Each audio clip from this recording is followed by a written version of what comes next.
All right, guys, welcome to this video. And in this video, we're going to talk about a very important topic to understand.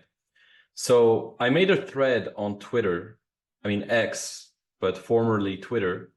And the thread basically talks about how some people are naturals, which means they have innate abilities to seduce women.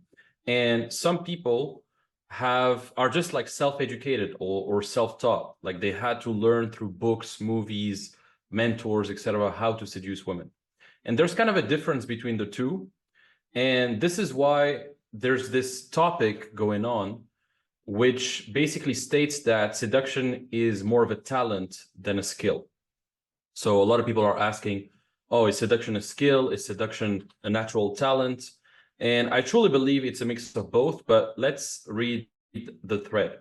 So basically, what's the difference between naturals, which means men who have an innate ability or an innate way of charming women, or self-educated guys who have learned seduction from mentors, from people, from books, etc., right?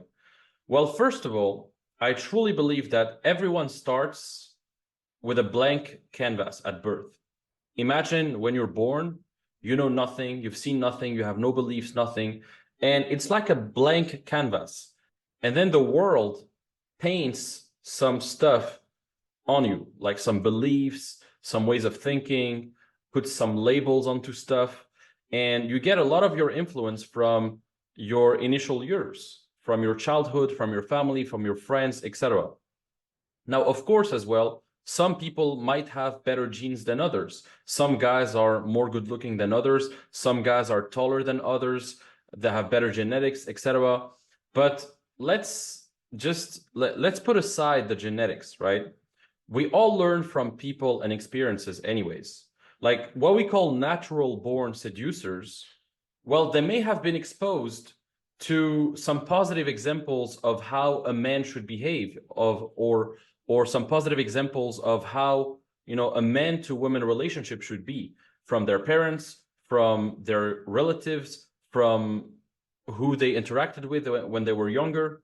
So we are the product of our experiences in life, and our experiences shape us.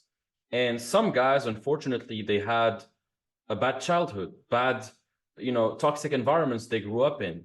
And because of that, maybe some of their beliefs and ways of thinking, especially when it comes to dating and women, are biased and are flawed and are toxic and aren't going to serve them, right?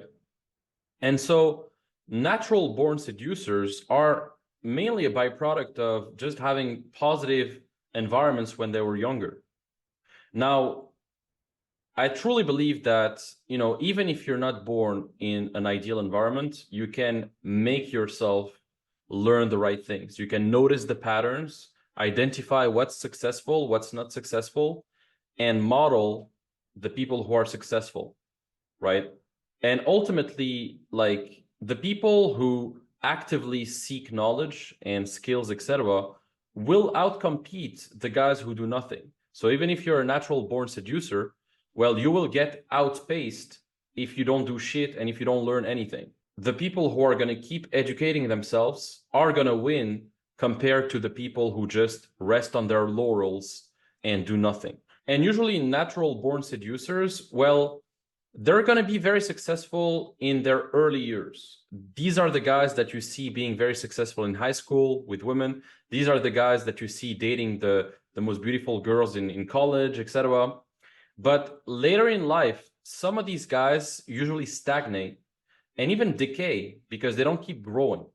And as life progresses, the playing field levels out, and you'll see that some guys who just rested on their laurels are gonna have mediocre results compared to the guy who maybe initially he wasn't that successful, or he sucked with women. But with time, he kept improving, and then eventually he outpaced the guy who just does nothing. Plus, I know a lot of naturals. A lot of my friends are naturals. I'm kind of a natural myself. I wasn't like a super geek or super weird guy when I was younger. I had a different story. I'm kind of a mix between a natural and like a self-educated guy when it comes to success with women. But I know a lot of guys from high school who are like traditionally like natural born seducers. Like they're pretty good with women naturally. They're pretty good looking. They're pretty cool, etc. They grew up in positive environments and they grew up around money. So they have like good manners, etc. They know how to talk to people. And those guys, usually they cultivate a certain arrogance towards the process. Like they don't approach women at all. They spend a lot of money on clubs for bottle service, and their strategy is just like they have an entire strategy where they just like spend a lot of money in bars and clubs, have tables, and then wait for women to come to them. Or maybe when they get a bit drunk, they start approaching and then they bring girls, but it's not reliable. They need to rely on going out or going to a party. They will never approach a girl during daytime, like randomly. They're not really on dating apps or anything. So they either rely on their close social circle or on just doing tables, partying, drinking, and stuff like that. Right?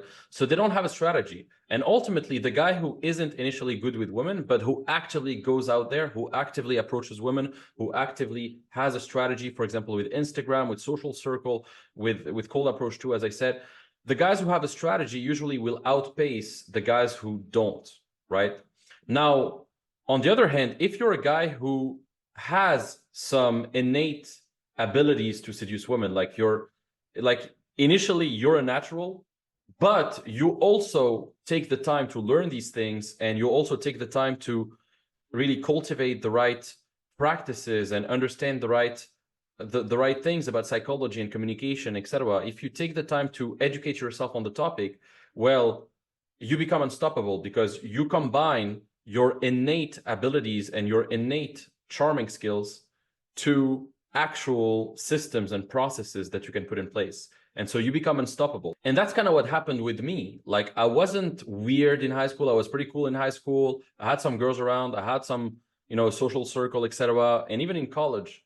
But I didn't want to stay the same. I wanted to grow. I wanted to understand like things at a deeper level. And especially after the breakup that I really had this kind of frustration to learn those things and to never make the same mistakes again.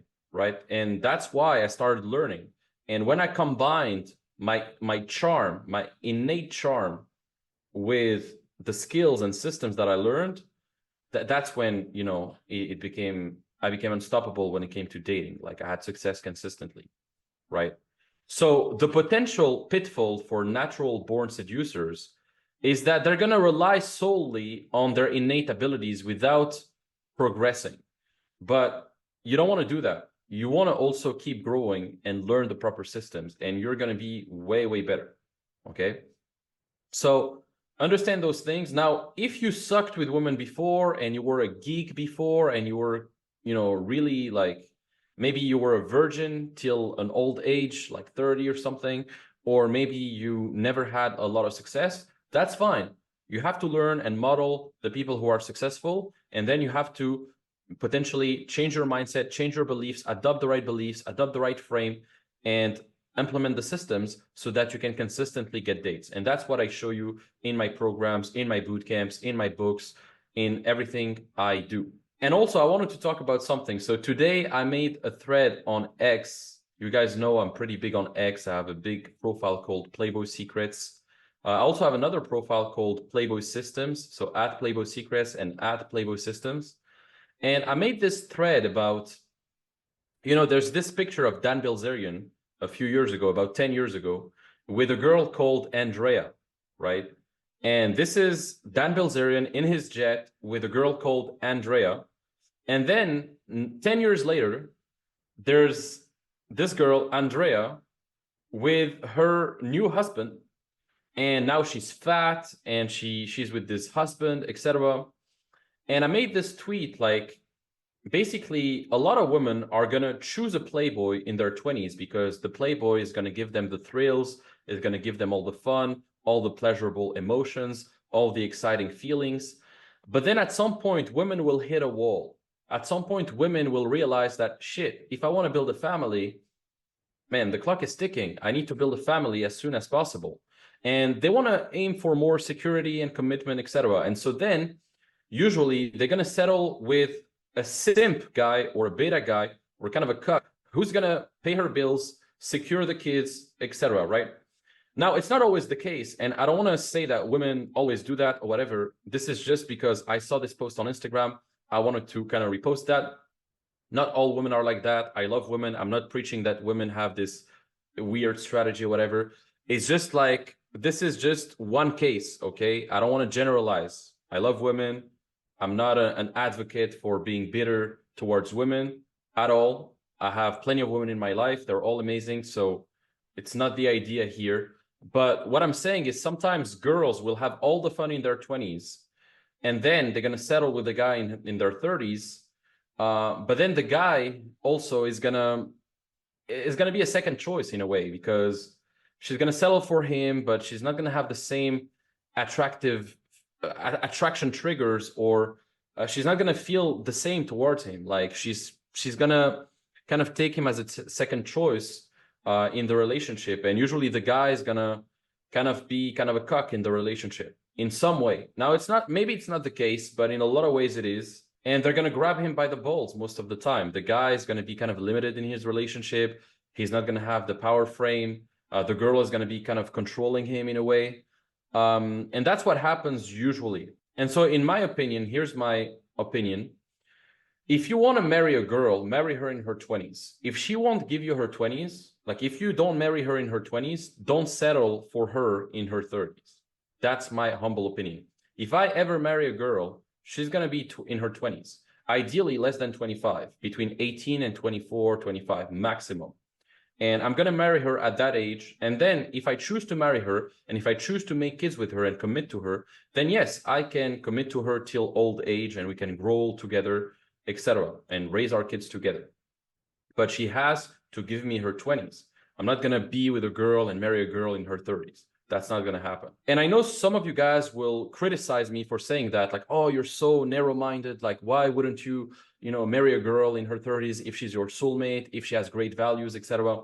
Well, yeah, but there's billions of women around the world. And I've built my life in a way where now I'm in a position to, afford whatever I want, go whatever I want. I have businesses, I have stuff to manage. So I'm a pretty high-value guy in some way. I have some status. So why would I settle for a woman in her 30s where there's billions of women with similar values, similar traits that I'm looking for that I could have as well? So there's billions of women. Don't settle for a girl in her 30s. Take a girl young in her 20s. She's going to be more fertile, less experience with other guys, like less body count, etc. It's going to be much, much better. So that's my humble opinion. Anyways, I hope you enjoyed this video, and I'll see you on the next.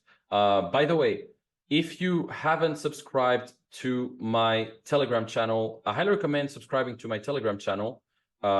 It's you can go to the link in the description or whatever, but it's I post a lot of things there, a lot of success stories, a lot of things. So my Telegram channel is t.me/higherselfcircle. Okay, so if you want to check my Telegram channel, t.me/higherselfcircle. Also, every single week, I'm giving away a few slots for game plan calls. So every week, a few guys are going to jump on game plan calls, and we're going to figure out a game plan to get you from not getting dates or kind of having kind of an average dating life to having an extraordinary dating life, multiple dates, having all the systems you want, and really crushing it. So if you're interested in getting a game plan from myself, then click the link in the description. There's going to be a link to book a call, and you can just pick a time and get your slot. So pick a time. There's limited slots every week, and I'm looking forward to discussing with you very, very soon. Take care. Enjoy. Don't forget to like, subscribe, and see you soon.